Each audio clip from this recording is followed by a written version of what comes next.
And Cuban was on Slam Pit with Common, right? Which was off the a Musical Massacre album. How did you guys come up with the concept for that song? I mean, Slam Pit, that was just a beat I had, and it was like, uh,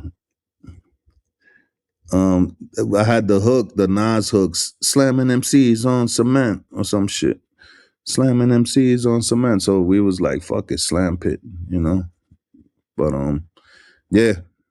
What album was that? That was A Musical Massacre. yeah. So that was after Off the Books. So we was cool with Cuban now, and we knew Cuban had some fire. So boom, he jumped on that album too. That album, like that was the All Star album. Like every song we had Carl Thomas on that shit. We had Biz Markie. We had Dead Prez. You had the big budget. Yeah, we had the big budget, and we was, we had everybody. As a matter of fact, Big L was supposed to be on that album. He came to the studio. Wow. Yeah, he came to the studio in Soho. We had a little studio in Soho, and I sat there. I played him beats. He liked five beats he took. And then I asked him, yo, you want to write your shit here or take it home, write to it, and come back another day? He was like, yeah, I'm gonna take it home and just write some ill shit and come back. So fine, he took the shit. Like a week or 2 weeks later, his manager calls me like, yo, they fucking killed Big L. And I was like, what? Yo, I couldn't believe that shit. That shit broke my heart, B. Because Yeah, man. Big L was mad family too, and he was a good dude, B. Mad quiet.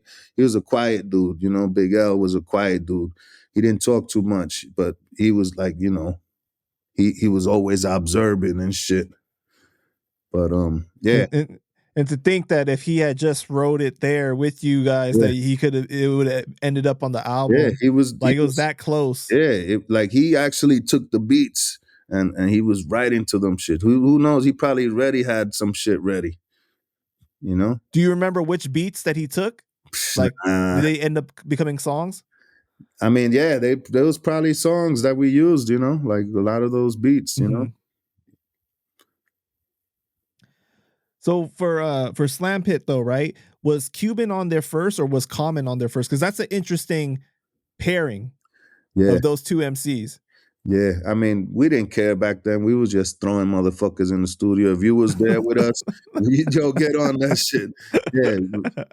Like I remember walking to the store one time, and I met this dude, and he had his little brother with him. His little brother was like 13 years old, and they was like Beatnuts fans, like, yo, we love you guys.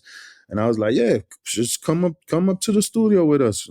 And we ended up throwing the little kid in the booth, like talking some shit.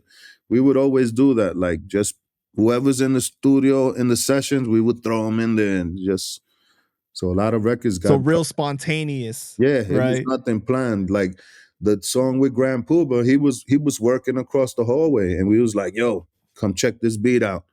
And it was the dun dun dun dun. So he was like, yo, I'm gonna have something for this. He came, banged it out, and I think we gave him like a few 45s for him to flip, like, here, take these beats. And he flipped them for his album and shit. So there was no money ever involved. There was always a favor for a favor. Like, we'll give you a beat, you give us a verse, Oh, it was like the bartering, like the trade, the fair trade. Yeah. So that's how we was doing it.